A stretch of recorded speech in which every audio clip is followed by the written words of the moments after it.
je vais commencer tout de suite. Donc, nous, le projet Abracadabra se situe vraiment dans une perspective de prévention.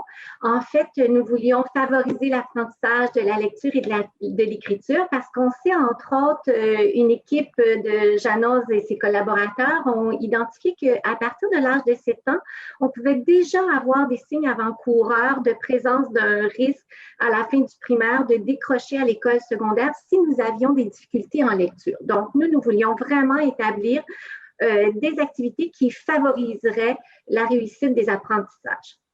Alors, Abracadabra, c'est une ressource en ligne interactive et gratuite.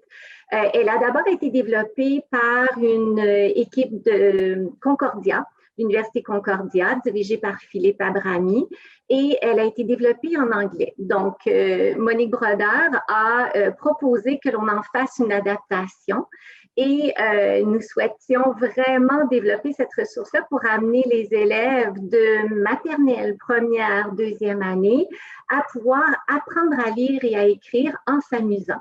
Alors, c'est une recherche qui s'est faite à partir des connaissances scientifiques, donc notamment des données issues du National Reading Panel qui ont identifié certains aspects qui étaient importants de développer pour l'apprentissage de la lecture et de l'écriture.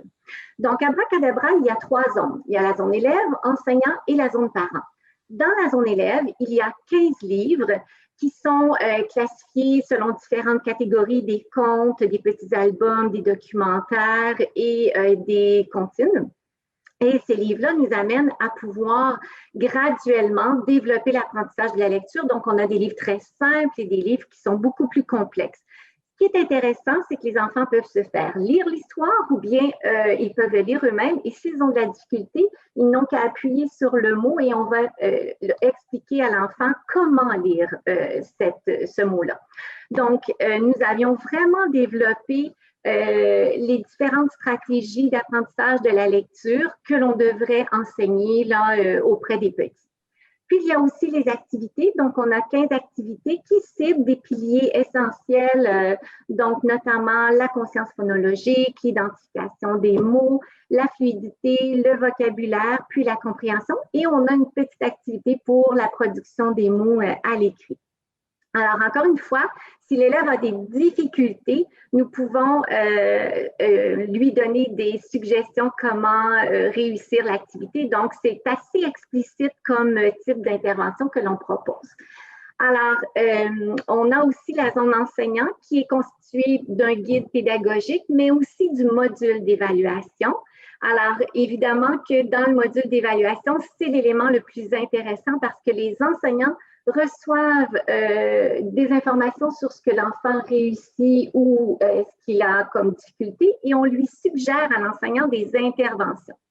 Puis, il y a la zone parent qui est aussi importante parce que on sait que nos parents qui sont, par exemple, analphabètes vont avoir besoin d'accompagnement pour aider l'enfant à réussir à l'école. Donc, les 3 zones sont vraiment déterminantes. En anglais, la ressource a eu le prix UNESCO au niveau de l'intervention qu'ils ont fait en Afrique subsaharienne. Donc, et on a démontré là, au niveau de l'anglais que c'était vraiment une ressource qui était efficace pour l'apprentissage de la lecture et de l'écriture.